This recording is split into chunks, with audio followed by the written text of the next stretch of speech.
pasuk that we're intimately familiar with from the Seder experience found in this week's Seder of Bo, and such an important lesson as to how we are to be mechanech our children and grandchildren when it applies. Pasuk from our Seder, and you will you will say to your child, to your son, on that day, on Tesvav Nisan, thus saying, Ba'avor zeh, on behalf of this, for this reason, for the purpose of my fulfillment of mitzvos, explains Rashi, for the Pesach and Matzah and Marah that I assumed upon myself as mitzvos upon leaving the land of Egypt. Asa Adonai li b'tzeisim mitzrayim, did HaKadosh Baruch Hu perform on my behalf all of the wonders and all of the makos and everything that occurred within the land of Egypt to the Egyptians, and on behalf of the Am HaNivchar, of the chosen people of HaKadosh Baruch Hu, the nation of Israel. The problem with this pasuk, however, raises the Ksaf Sofer, is that it would appear to apply to two very, very different children. On the one hand, the latter portion of the pasuk we know, Ba'avor zeh asa Adonai li b'tzeisim mitzrayim, is the answer that we present to the Rasha, to the wicked son at the Seder, saying to him, you're going around asking in such questions, what does this work mean to you? Why are you associated with it? What do you get out of it? How do you benefit from it? Why do you even do it? So we say to him, you're right. And you know, were you to have been in the land of Egypt, lo hayisa nigal, you would not have been redeemed. Yet the very first part of the pasuk, and you shall not answer, not respond, but you shall tell over. You shall initiate the communication with your son on that day, saying, that refers to the she'en yodeh lishal, to the child who hasn't asked a question to which you're responding, but rather to the child who doesn't even know what to ask, and therefore you're saying, this is what it's all about. Why couple these two children from the Seder in the very same pasuk?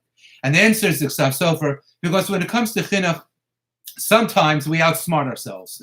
We think to ourselves, the child is going to have a wonderful and rich life filled with Torah, and also filled with all of the challenges of that every individual faces during the course of his lifetime. He'll have to work for a living. He'll make a pot to make a parnasa. He'll raise a family. There will be so many things that will tear at him effectively, says the Ksaf Sofer. Therefore, what do we often do?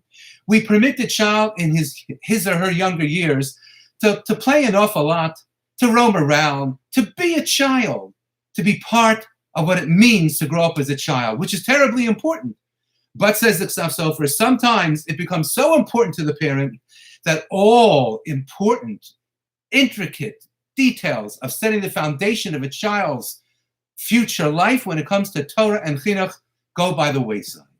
And says the Ksaf Sofer, if God forbid a parent waits numerous years to effectively present a serious chinuch that the child is capable of absorbing, even with a delight, if a parent neglects providing that, then God forbid, when the parent is ready to provide such a chinuch to the child, both in the house and in the choice of the school to which a child will attend, the parent can often find himself or herself, God forbid, looking at the child and saying, where's my innocent son? Where's my innocent daughter?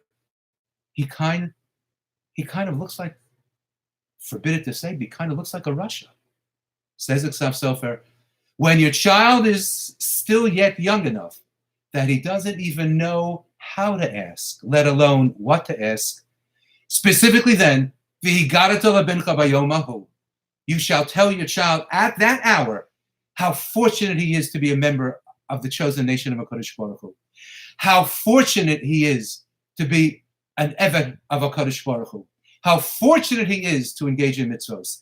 How rich in experience we, in fact, find ourselves living as being part of the nation of Klal Yisrael, engaged in the mitzvos that we received by Matan Torah 7 weeks after the exodus from Egypt.